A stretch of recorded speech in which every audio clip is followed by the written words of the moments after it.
Get the latest Impact podcast right into your inbox each week.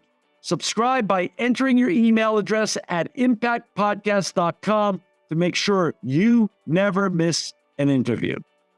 This edition of the Impact Podcast is brought to you by ERI. ERI has a mission to protect people, the planet, and your privacy, and is the largest fully integrated IT and electronics asset disposition provider and cybersecurity-focused hardware destruction company in the United States, and maybe even the world. For more information on how ERI can help your business properly dispose of outdated electronic hardware devices, please visit eridirect.com. This episode of the Impact Podcast is brought to you by Closed Loop Partners. Closed Loop Partners is a leading circular economy investor in the United States with an extensive network of Fortune 500 corporate investors, family offices, institutional investors, industry experts, and impact partners. Closed Loop's platform spans the arc of capital from venture capital to private equity, bridging gaps and fostering synergies to scale the circular economy.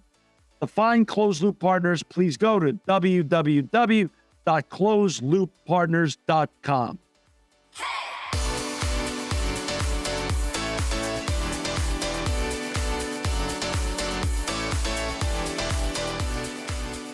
Welcome to another edition of the Impact Podcast. This is a very special edition because I get to have my good friend on with us today, Jennifer Foxworthy. She's the Senior Acceleration Manager of Sustainability Services at Logitech. Welcome, Jennifer, to the Impact Podcast. John, thanks so much for having me. I'm excited to be here. It's an honor. We're friends a long time. We've spoken on panels across the world so many times.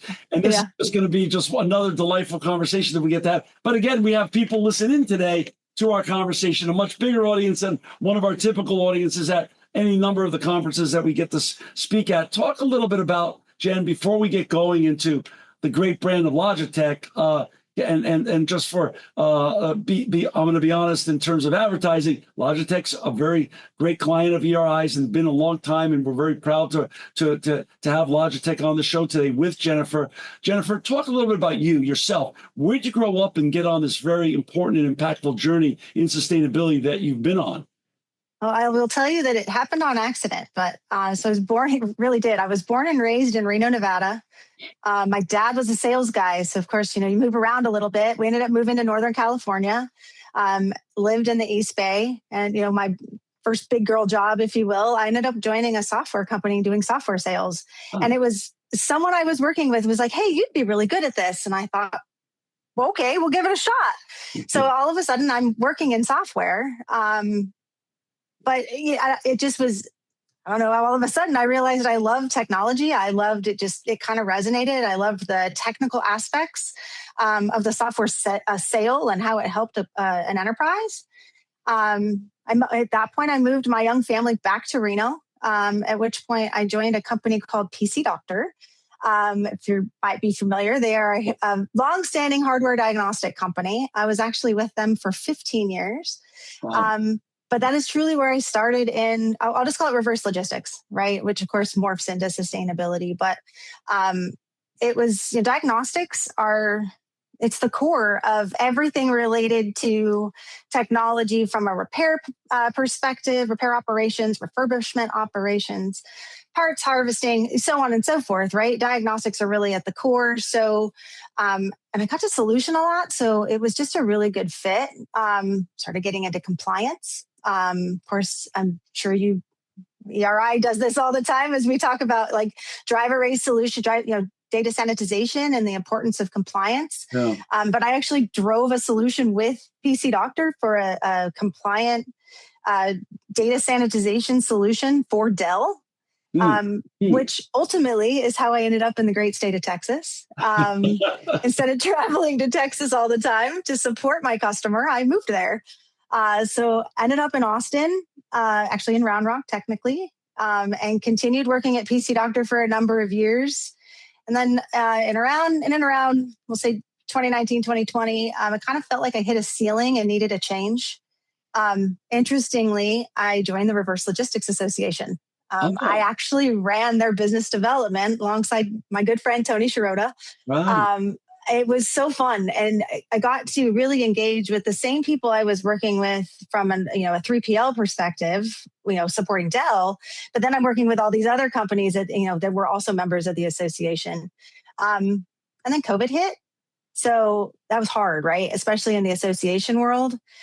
So taught us how to be super creative. Again, we're going to go back to solutioning. It seems to be my passion. And so from there, I ended up taking a moment where I said, I'm going to leave technology for a minute. I'm going to step away. COVID was just was that moment where it was like reconnect with the family, stay at home, obviously not traveling. I joined a golf club company. I don't know if you even know this about me. I joined a golf club company. It was a putter company that built a super cool technology. And the funny part is the first thing I started to build for them was a reverse logistics operation. So all I did was go and leverage that. But I did get to leverage a lot of the forward logistics I had learned as well. So super fun. But ultimately, I would like to retire someday. And there's not a ton of money in golf unless you're playing at the Masters on Sunday, right? Right. So, so I ended up getting recruited by another software company and found myself back in technology. Again, solutioning. I worked for a company called Triage Partners. They do a shop floor control. I like to call it on steroids. They moved it to the cloud. So it was super cool. Helped them build a SaaS model. At which time I was then recruited by HP. And the sustainability journey, kind of continues at that point. And when I joined, full circle, right? So, 100%. So joined HP to run the HP certified, build the HP certified refurbished licensing program or partner program. It didn't exist. This was something that was just somebody's idea. A couple customers had recommended, hey, this would be really cool. So I was part of the original the Renew solutions that started, 2.5 years ago, and started building out a program. Ended up, I think, as I left HP, we were at 9, 10 partners, maybe even, it could be 10. I think they were on the cusp of 11. But over 2 years, we accomplished a lot, right? We created a brand for true second life product. HP certified refurbished, developed that definition. What did it mean? What is a customer going to expect when they get a refurbished device from one of these partners? Built up an outstanding network to support HP's sustainability goals. Super, super fun. Bittersweet to leave. But there again came a point where it made more sense from a number of different reasons that I take a leap of faith and step away. At which point I joined Logitech. So here we are today. Wonderful. And you went from one great brand to another. And I think so. And also one thing, you're not only a logistics expert, but you're a logistics international expert. You travel the world. So you don't just understand logistics in the North American area. You understand technology and logistics on an international basis, which is really I think makes you to have a unique skill set as opposed to many others who are either regionalized or localized and things of that such. I think your international experience has broadened your career and given you even greater opportunities. Is that not so, Jennifer? It absolutely is true, John. I realized when I was traveling to Austin all the time, I like to travel. I like to get on a plane. Right. I like to go see new things. I can be a tourist in my own hometown. I am totally good with it. But what I found is no sooner did I move to Texas that, my business started taking me internationally. And I realized how much I enjoyed that and learning about the different cultures. And, at the end of the day, we're all the same people. We all ultimately have the same common goal. But, understanding some of the, regulatory differences between different countries, how you have to work in one country differently than another, cross borders, all of these different things, right? That's where, of course, you and I go into these same events, but that's where we start to learn some of that, but really digging in. If I didn't travel internationally, I never would see that. I would never have that exposure. Just reading it on a piece of paper doesn't do it justice. Looking at it online, having your unique perspective by going and immersing yourself in different cultures, I think just creates a knowledge base and perspective that I think makes your career more successful and even richer. Yeah, I completely agree. Absolutely. Talk a little bit about your huge success at HP and with a great team that you had there. And I got to know them all because again, truth in advertising, HP is also another client of yours. So we got to be not only friends, but also business friends. And how's that transferable to the mandate that you have at Logitech now and your new role there? Well, I think you see, and it's not just HP, right? We see it with Lenovo, we see it with Apple, right? They all have their version of some of certified refurbished or certified renew or some version of that, right? And it's really around just solidifying the brand in the secondary market. And I don't think it matters what OEM you are. You're trying to define what does that look like to give the customer confidence to buy your refurbished product. Right. At the end of the day, I know I can go back 5 years and someone told me to buy refurbished. And the first thought is, oh, I don't want that. It's broken. Right. So I think, all of the OEMs HP's done an outstanding job with this, but you have to push forward reuse is super important from a sustainability standpoint. It doesn't mean it's bad. So explain that education process. Explain though the hurdle of that consumer education process, though. Oh, it's a tough one. I think you run into this one too, right? Oh yeah, of course. Here's the thing: is that it's unfortunate we got bad apples out there that are selling stuff that's not so great, and those are the ones that we have to overcome. Right. So it's things like standing behind your brand. Right. That if you buy from the right partner, if you buy with these right words wrapped around said refurbished device, right, the brand is standing behind it, right? And that's where I think the education really comes in. We are lacking. I think we talk about this. I think at every event, John, we are lacking a global standard, right? Let's talk about PCs or any consumer electronic. We are lacking a global standard for what is grade A or what is grade B, or there's no standard. And even the nomenclature changes depending on who you talk to. So all we've done is create this confusion, right, for our customers. So it's up to the OEMs to really define that and put it forward in front of the customer so the customer has that confidence to buy. Right. But we have to keep talking about it. Right. The OEMs have got to keep talking about it. It's one thing to have somebody on eBay go, hey, I promise it's really good. A stranger. Yeah, exactly. But it's different when you have an OEM standing behind it with the fancy check mark that says, this is real and we're going to stand behind it.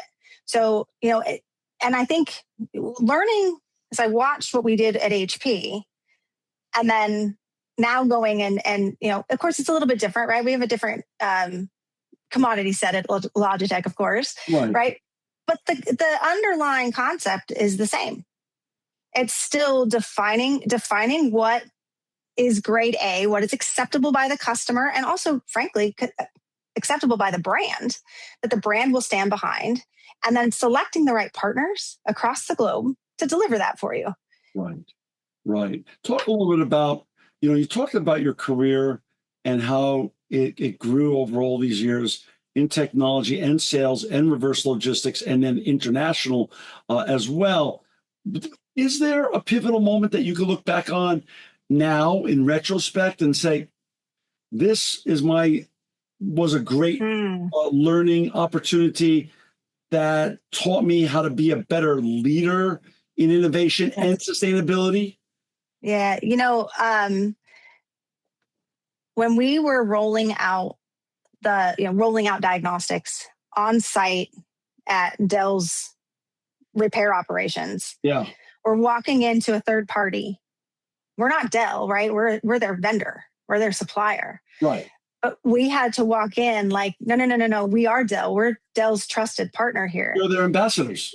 Correct. And it really taught me that you can stand there and you can be the leader, even though you're not representing, you're representing the company and you'll have to work for that company to lead for that company.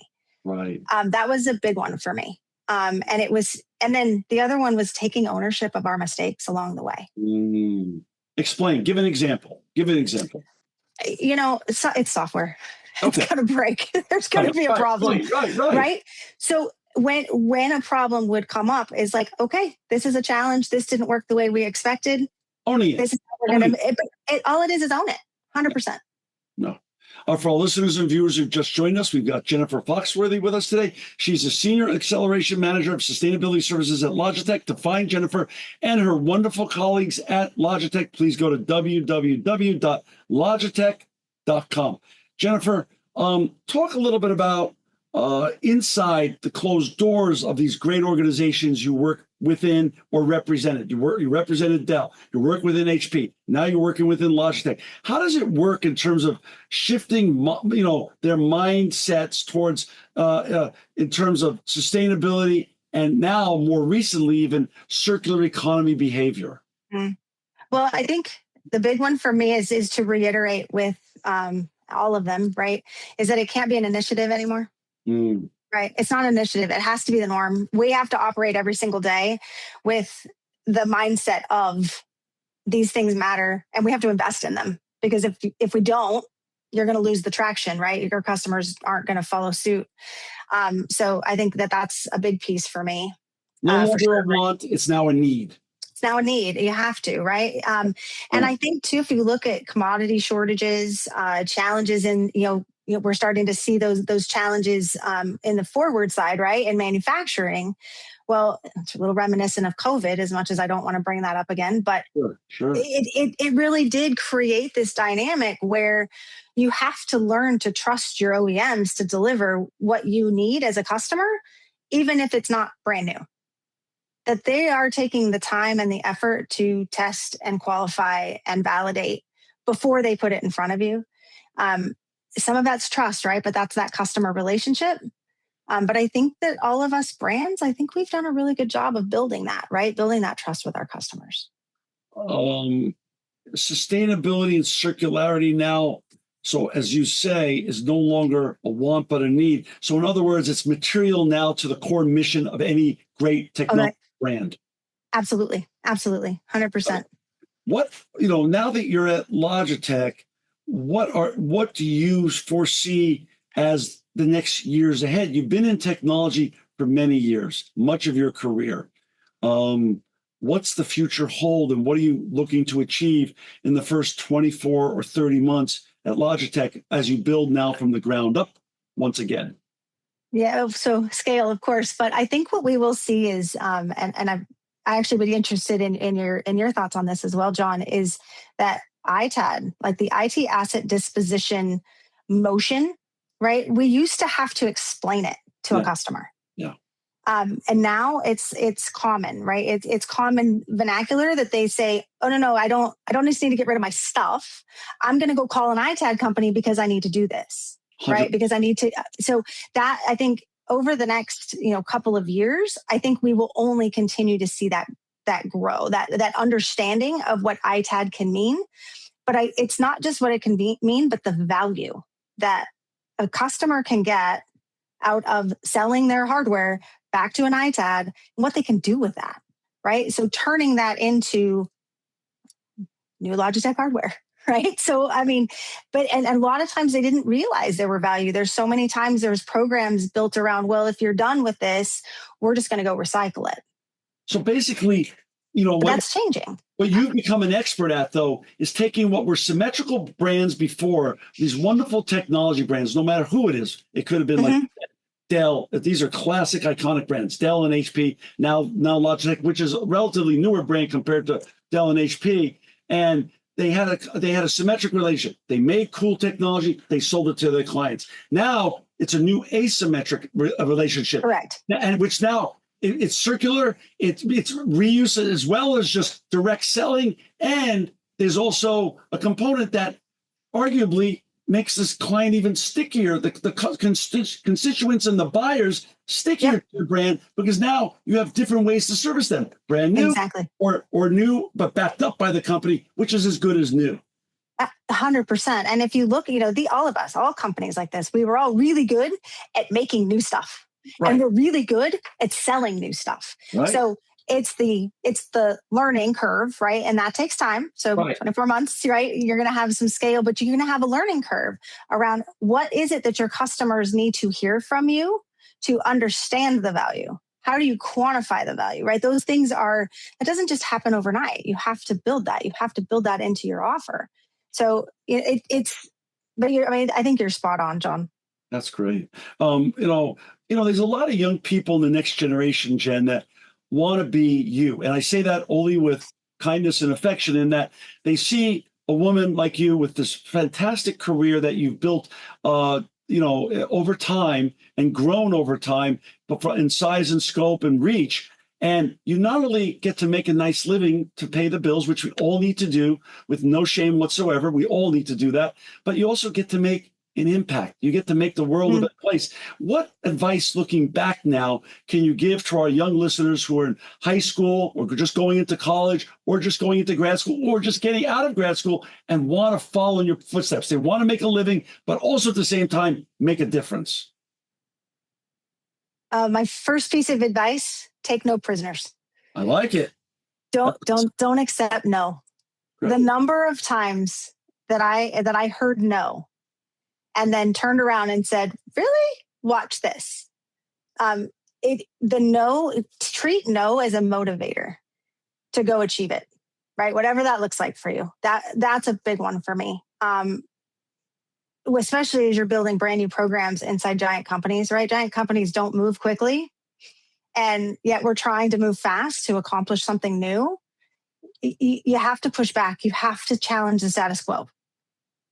So it's take no prisoners for me. Someone just recently said that to me, and it stuck. Yeah, stuck. That's great. That's something that all our listeners can take heed on and learn from. And it's great advice coming from you, someone who's done it over and over with great success. And you're going to have continued success now as you move from HP over to Logitech in this new great role. Jennifer Foxworthy, I look forward to still working with you because I get to have you at both brands. I had you in HP. I get to have you at Logitech. I get to also work with you speaking on panels continually around the world, and we get to maintain our friendship and relationship. Absolutely. Which is only just a joy to me, and it's always a learning experience because we get to share best practices and information all the time. I want you to know this is your first time on the Impact Podcast, and it happens to be with Logitech. You're always welcome back on. Jennifer Fox, amazing. For our listeners and viewers to find Jennifer and her colleagues and all the important work they're doing in sustainability, please go to Logitech.com. Logitech.com. Jennifer, thanks for not only spending time with us today on the Impact Podcast, but thank you for making the world a more sustainable and better place. John, thank you so much as always. It's a pleasure speaking with you. This edition of the Impact Podcast is brought to you by Engage. Engage is a digital booking platform revolutionizing the talent booking industry. With thousands of athletes, celebrities, entrepreneurs, and business leaders, Engage is the go-to spot for booking talent, for speeches, custom experiences, live streams, and much more. For more information on Engage or to book talent today, visit letsengage.com. This edition of the Impact Podcast is brought to you by ERI. ERI has a mission to protect people, the planet, and your privacy, and is the largest fully integrated IT and electronics asset disposition provider and cybersecurity-focused hardware destruction company in the United States, and maybe even the world. For more information on how ERI can help your business properly dispose of outdated electronic hardware devices, please visit eridirect.com.